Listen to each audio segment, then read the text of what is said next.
Masuk tak? Orang dah macam gini dah. Kita duduk kiri kan? Ya. Duduk kiri kan? Duduk. Okay. Okay, hijau. Okay. 1.6 kilometer. Jauh lagi ke? Turun lagi.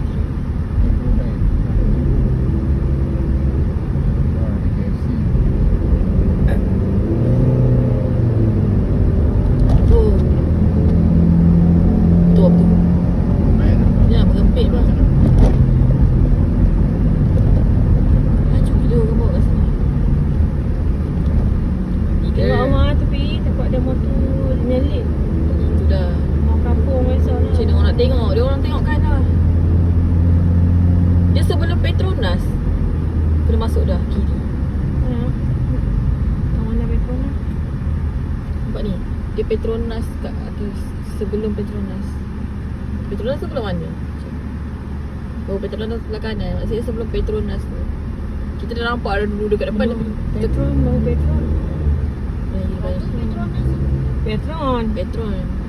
Petron dengan Petron lah hijau. Petronas nanti dia belah kanan juga belah sana. Tapi sebelum lah. So kita kena masuk kiri. Sekejap. Oh, tengok kat 900 meter lagi. Lagi. Kalau pasang masuk ni. Pakai kurang cepat. Dia kuning tak boleh lah. Dia kadang-kadang dia, kalau macam Johor, bila dia kuning, cuk, dia terus ni merah.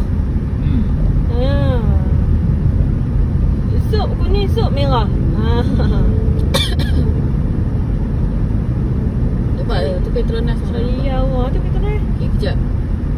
600 meter lagi. Bukan ni. Kalau dah 100, maksudnya dia depan tu je. 500 meter lagi. Bukan yang ini. Kalau 100 meter tu. Maksudnya 100 meter tu depan tu je. Sekejap. 400. Tu dah nampak Petronas. Lagi. Terus 300. Terus di Jalan Maju nama dia. 200. Depan tu lah tu ada lorong. Lorong depan tu.